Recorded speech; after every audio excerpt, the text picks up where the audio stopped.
उन्होंने कहा कि AK-47 पहली बार चली, मेरे पति को इन्होंने मार दिया।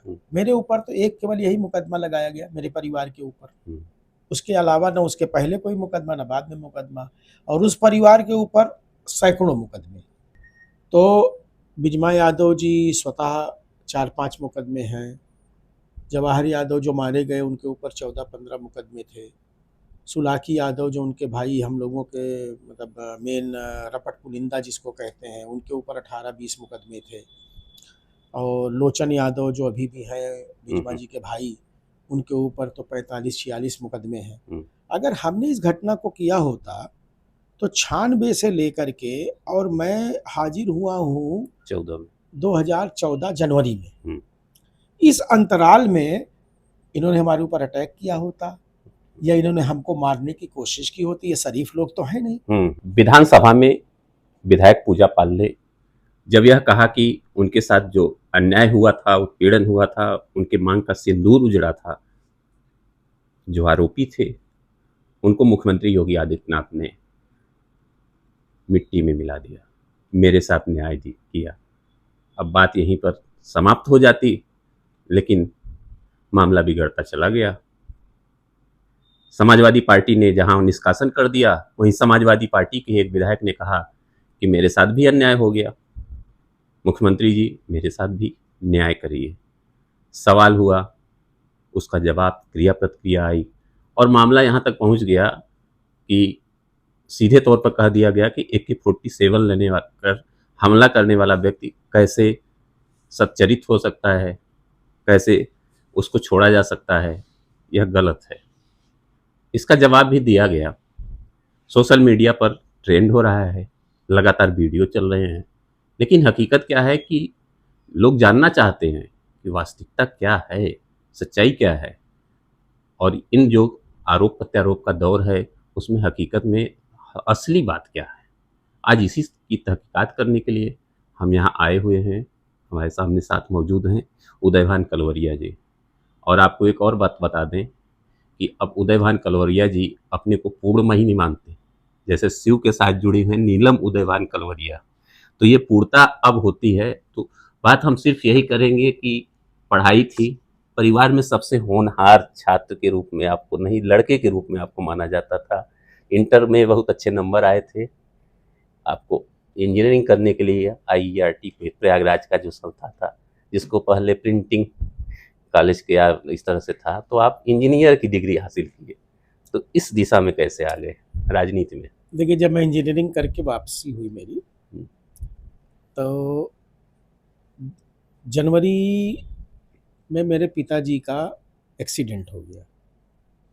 दिसंबर में मेरा सब समाप्त हुआ और अगले ही जनवरी में पिताजी का एक्सीडेंट, 30 जनवरी को वो नहीं रहे। एक्सीडेंट में उनका स्वर्गवास हो गया। तो अब आए तो थे कि इंजीनियर बन करके कोई बड़ी इंडस्ट्री डालेंगे और बड़े सुकून की ज़िंदगी जिएंगे, लेकिन पिताजी के न रहने के बाद फिर पारिवारिक दायित्व निभाने के लिए फिर इंजीनियरिंग तो पीछे छूट गई, समाज की तरफ ज़्यादा अग्रसरित हो गया। तरह तरह की चर्चा होती है। एक चर्चा ये भी हमने कहीं देखा था, कोई प्रमाणिक नहीं है, कि पिताजी की भी एक्सीडेंट नहीं, हत्या हुई थी। नहीं, ऐसा नहीं था। नहीं, ऐसा नहीं था। हाँ। ये मंझनपुर के पास में ससुर खदेरी नदी है जी। तो पिताजी खुद ही वैन ड्राइव कर रहे थे और 5-6 लोग साथ में थे।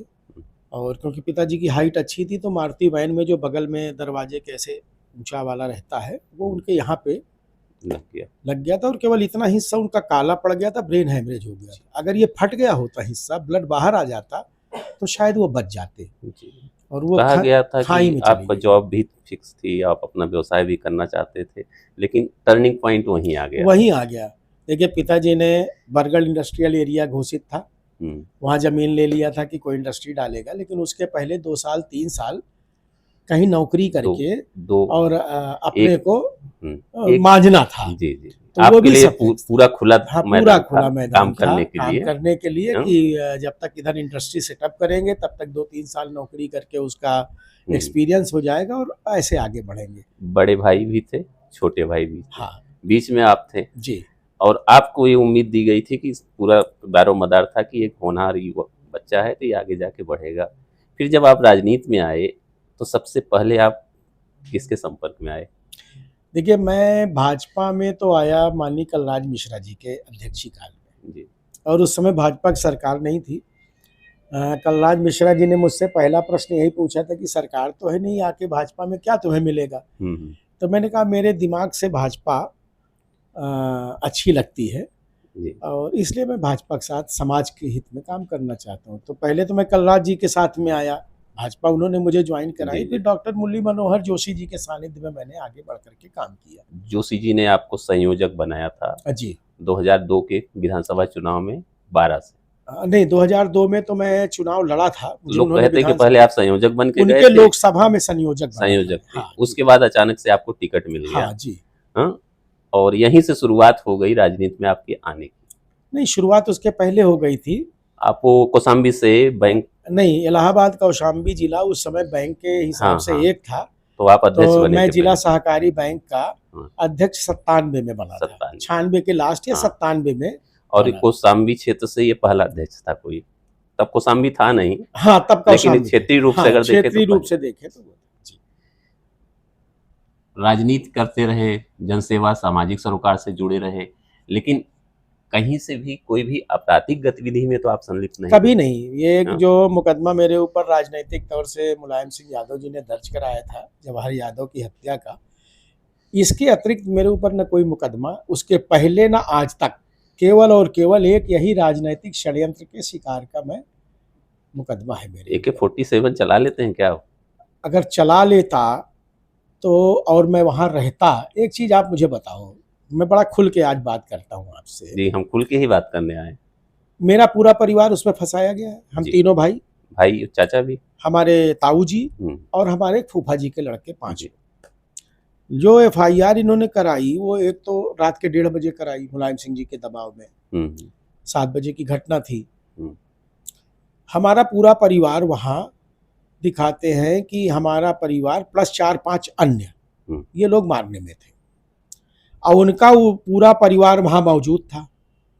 मतलब लोचन यादव को दिखाते हैं कि वो सुलाकी की गाड़ी चला रहे थे, पीछे थे, और सुलाकी के 2 और जो साले हैं, मुन्नू नाम था और क्या नाम था, उनको बताते हैं कि उस गाड़ी में बैठे थे, और आगे आगे गाड़ी चल रही थी जवाहर यादव जी की। 2 गाड़ियां दिखाई गई। 2 गाड़ियाँ, और हम लोग पूरा परिवार वहाँ उनको मारने गए, और वो पूरा परिवार वहाँ इकट्ठा है। ये क्या इस जगत में संभव है कि एक जगह पर पूरा परिवार इकट्ठा हो और एक पूरा परिवार उसको मारने गया हो और मार के चला गया हो? हाँ, एक बात मैं भी व्यवहारिक रूप से कह सकता हूँ कि अगर कोई हमला करता है तो बचाव में ही हो, बचाव में ही हो, कुछ न कुछ प्रक्रिया होगी, कुछ तो होता है, फायरिंग भी हो सकती है, फायरिंग भी हो सकती है। हाँ? अच्छा, फिर मैं कहता हूँ जो 4-5 अन्य इन्होंने दिखाया, हाँ। वो कहाँ है? जी। इनकी इनकी नीयत ये थी कि क्योंकि उस समय हम लोग भाजपा को का झंडा लेकर के आगे बढ़े, भाजपा उतनी मजबूत उस जमाने में थी नहीं। इन्हें बुरा लगा, इन्होंने सोचा कि इनको दबाना बहुत जरूरी है, नहीं तो यहाँ भाजपा मजबूत होगी। एक शब्द कह दे कि हाँ। प्राइमरी स्टेज में ही ट्रीटमेंट करना चाह रहे हो मुलायम सिंह यादव? अब मुलायम सिंह जी ने हम लोगों को बुलाया था, मुझे और बड़े भाई को बुलाया भी था। अब एक बड़े नेता के यहाँ ही बैठ के बात भी हुई थी, मैं उनका नाम नहीं लेना चाहता जी। तो उन्होंने ऑफर भी दिया था कि आप हमारे दल में चले आइए और हमारे साथ आप रहिए। तो हमने उनको 2 टूक जवाब दिया था कि आपका हमारा तालमेल मिलेगा नहीं, क्योंकि हम समाज की सेवा करना चाहते हैं, आपके यहाँ क्रिमिनल्स ज़्यादा है। तो उन्होंने कहा कि फिर आप नहीं आते हैं तो आपको खामियाजा भोगना पड़ेगा। तो हम लोगों ने कहा इसकी चिंता नहीं। एक भाषा होती है, जैसे कि आपको बाहुबली मानते थे? बाहुबली नहीं, उनके दिमाग में ये था कि अगर इनको भी हम अपने साथ कर लेंगे तो यहाँ भाजपा नहीं पनपेगी। उनके दिमाग में ये रहा होगा, अगर आपको अगर छोड़ेंगे तो भाजपा का यहाँ तो वृक्षारोपण हो जाएगा। वृक्षारोपण हो जाएगा, उनके दिमाग में ऐसी कुछ बात रही होगी। तो हमने कहा जो भोगना होगा भोगेंगे, क्या करना है भाई, जब चल दिए तो चल दिए। और उसी के 8-9 महीने बाद ये घटना हो गई। तो उस समय वो रक्षा मंत्री थे, जानबूझ करके उन्होंने हम लोगों का नाम डलवाया। 4-5 अज्ञात इसलिए डलवाया कि जो सही है उनको भी इनके साथ जोड़ देंगे। एक तो साजिश का बात हो गई, दूसरी ये हुई कि जो विवेचना हुई, विवेचना के बाद फिर से CBCID हुआ, उसके बाद कोर्ट में प्रमाणित रूप से आपको सजा के नौबत तक आप पहुंच गए। हाँ, तो ये इसके बीच में भी कोई साजिश थी क्या? नहीं, इसके बीच में तो कोई साजिश ऐसी नहीं थी। हाँ। इसके बीच में तो कोई ऐसी साजिश नहीं लगती थी, क्योंकि देखिए अगर हमने कहीं इस घटना को अंजाम दिया होता तो बिजमा यादव जी स्वतः 4-5 मुकदमे हैं। जवाहर यादव जो मारे गए उनके ऊपर 14-15 मुकदमे थे। सुलाकी यादव जो उनके भाई हम लोगों के मतलब मेन रपट पुलिंदा जिसको कहते हैं, उनके ऊपर 18-20 मुकदमे थे। और लोचन यादव जो अभी भी हैं बिजमा जी के भाई, उनके ऊपर तो 45-46 मुकदमे हैं। अगर हमने इस घटना को किया होता तो 96 से लेकर के और मैं हाजिर हुआ हूँ 2014 जनवरी में, इस अंतराल में इन्होंने हमारे ऊपर अटैक किया होता या इन्होंने हमको मारने की कोशिश की होती। ये शरीफ लोग तो हैं नहीं, इनका तो पूरा इतिहास भूगोल सब जानते हैं, दुनिया जानती है। हमारे ऊपर तो कोई और मुकदमा था नहीं, तो इनको भी ये था कि क्योंकि भाई नेताजी के कहने पे हमने फंसा दिया है, बाकी हमसे क्या लेना देना है। नहीं तो कुछ ना कुछ तो हमारे खिलाफ कार्रवाई करते। इनके हाथ लंबे हैं, इनके ये पार्टी ऐसी है जो कि कुछ करती है। पूरे परिवार की जैसे कहते हैं कि जितनी जड़ें ही नहीं, फल टहनी सब प्रभावित हुए जब आप 3 ही लोग मेन थे और 3 से और चौथे आपके ताऊ जी जो थे, जब कुछ बचा ही नहीं तो क्या ये भी एक सजा दिलाना भी कोई सी पार्ट ऑफ था क्या किसी हाँ बिल्कुल, उनका तो रुख यही था ना कि भाजपा को कैसे कमजोर किया जाए। और मेरी देखिए उस समय मेरी भगवान की कृपा ये है कि मेरे साथ जो जनता उस समय जुड़ी थी, उससे ज़्यादा जनता मेरी पत्नी मेरे साथ और जोड़ करके गई जी। और इन्होंने हम तीनों भाइयों को सबको सजा इसलिए कराई कि एक राजनीतिक गए पूरा का पूरा वो हो जाएगा। लेकिन ये ईश्वर की कृपा है कि गृहिणी थी मेरी पत्नी, उसको आवश्यकता समझ में आई। मैंने भी कहा कि इसको संभालो, नहीं तो अपने कार्यकर्ता जाएंगे कहाँ। वो निकल करके सब कुछ संभाली और सब बढ़ा करके दे करके गई। आज वो नहीं है हमारे बीच, लेकिन मैं जहाँ भी बैठता हूँ मुझे कोई आदमी ये नहीं कहता है कि वो अच्छी नहीं थी। उन्हीं के त्याग का परिणाम है कि 2027 में ये चर्चा चल रही है कि उत्तर प्रदेश में ब्राह्मण चेहरे के रूप में आपको लोग देख रहे हैं। देखिए ब्राह्मण चेहरे के रूप में देखें वो अच्छी बात है, इसमें कोई परहेज नहीं, क्योंकि मैं उस स्कूल में जन्मा हूँ जी। लेकिन मेरे दायरे में और मेरे साथ में हर वर्ग के लोग हैं और मैं सर्वजातीय राजनीति का भरोसा करता हूँ। लेकिन हाँ, ब्राह्मण से इनकार इसलिए नहीं करता क्योंकि उस स्कूल में हूँ, उस स्कूल का काम तो भाई प्राथमिकता है ही मेरी। भाजपा मजबूत आपको तभी करेगी जब आप ब्राह्मण चेहरे के रूप में बहुत मजबूती से अपनी दावेदारी प्रस्तुत करेंगे। ऐसा लोग नहीं, ऐसा नहीं है, ऐसा नहीं है। भाजपा को अगर लगेगा कि मेरे सक्रियता से, कितनी सक्रियता से पार्टी का लाभ होगा, तो अभी मेरी पत्नी का ये साल भर जब हो जाएगा तो वरिष्ठ नेताओं के साथ, अपने संगठन के वरिष्ठ लोगों के साथ जब बैठना होगा तो जो दशा और दिशा वो मेरे लिए तय करेंगे उस दिशा में मैं आगे बढ़ लूंगा। आगे कदम अच्छे हैं आपके, लेकिन एक सवाल फिर हम आपसे करेंगे कि बार बार ये कहा जाता है कि आपके जो वहाँ कार्यकाल रहा, जेल के अंदर का जो आचरण रहा, उस आचरण के हिसाब से ही बीजेपी सरकार ने नहीं, कानूनी रूप से प्रक्रिया जो होती है उस प्रक्रिया को पूरा करते हुए आपको रिहाई दी गई जी। तो इस पर जो आरोप बार बार लग रहे हैं इसके लिए आप क्या कहेंगे? ये आरोप लगाने वालों को तो कोई रोक नहीं सकता है, उसको तो हम आप नहीं रोक सकते। उस परिवार के अलावा तो कोई आरोप लगाता नहीं, केवल एक परिवार है ना जो आरोप लगाता है। वो इतने खुद उनके मुकदमे हैं। आप एक चीज़ बताओ, जैसे मैं अभी एक उसमें देख रहा था मीडिया में कि उन्होंने कहा कि AK-47 पहली बार चली, मेरे पति को इन्होंने मार दिया। मेरे ऊपर तो एक केवल यही मुकदमा लगाया गया, मेरे परिवार के ऊपर। उसके अलावा न उसके पहले कोई मुकदमा, न बाद में मुकदमा, और उस परिवार के ऊपर सैकड़ों मुकदमे। ठीक ना? तो टोटल जोड़ा जाए तो सैकड़ों मुकदमे। अब आप बताओ न्याय किसको मांगना चाहिए? न्याय तो मुझे मांगना चाहिए कि साहब मैं राजनीतिक षड्यंत्र में फंसाया गया और ये पूरा परिवार क्रिमिनल है, मेरी सुरक्षा इनसे की जाए और गलत चीजों को देखा जाए, ये मैं कहूँ तो ठीक है। अब वो AK-47 की बात करते, वही मुद्दा एक उठाते हैं कि पहली बार AK-47 चली। उनकी आत्मा जानती कि किसने चलाई, सुलाकी यादव जी ने कोर्ट में यह बयान दिया, जो मुख्यवादी हैं, कि जिन्होंने हमारे भाई को मारा था हमने उनको मरवा दिया। तो इसका मतलब जिन्होंने मारा था वो मार दिए गए जी, जब उन्होंने कोर्ट में कहा। पहली बात। दूसरी, अपने को पाक साफ बताते हैं बिजमा जी, यहीं झूसी के मार्केट में गणेश यादव के ऊपर AK-47 से लोचन यादव ने हमला किया, ठीक ना, सबको मालूम है, लेकिन इसको कोई बोलता नहीं है। इसलिए नहीं बोलता क्योंकि वो एक ही AK-47 लेकर के भटक रहे हैं सब। लोचन यादव ने बिजमा जी के कहने पर वहां पर उनको मारा, गणेश को मारने गए थे, गणेश को उसके मार्केट पे, गणेश यादव को 2 लोग मार दिए गए वही मौके पर। गणेश इत्तफाकन बच गए।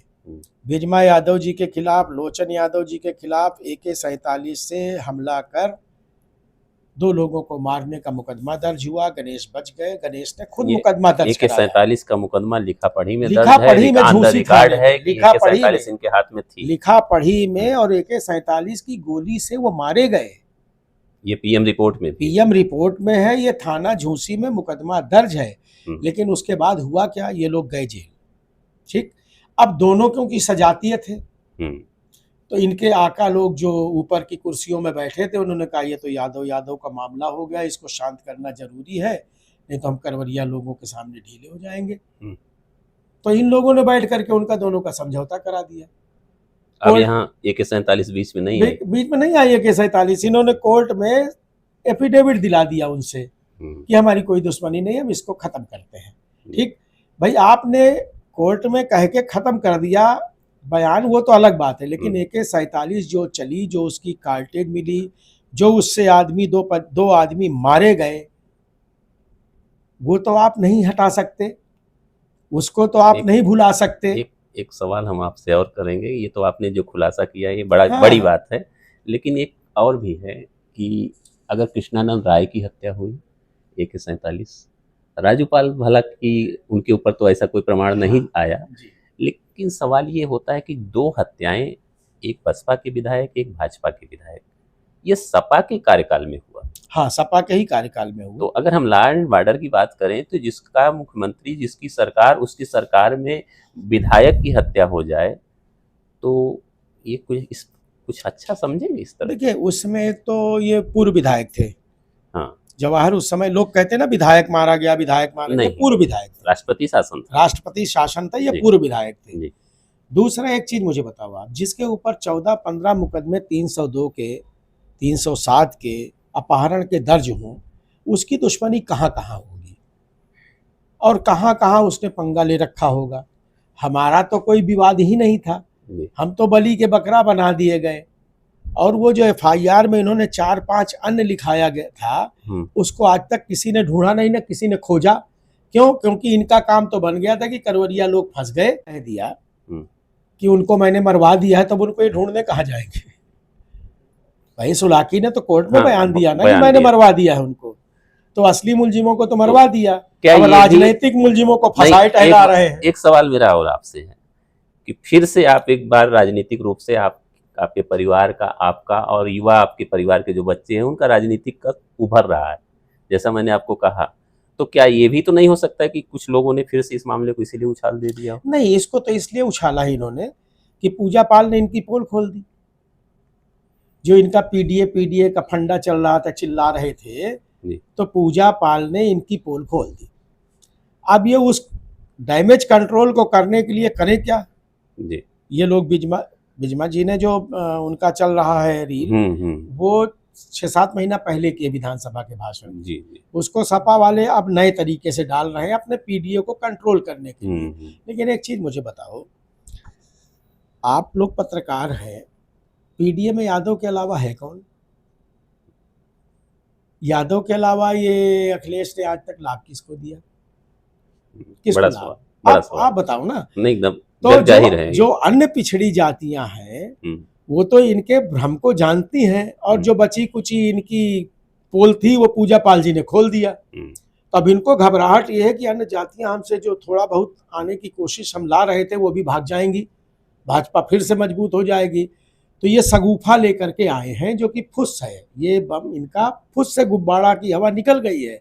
और मैं प्रश्न करता हूं कि जो बिजमा यादव जी बार बार कहती कि मेरे पति की AK-47 से हत्या हुई थी, तो बिजमा यादव जी ये भी बताएं कि गणेश यादव के ऊपर जो इनके भाई ने AK-47 चलाई उसकी चर्चा क्यों नहीं करती, बड़ा उसकी भी चर्चा करें।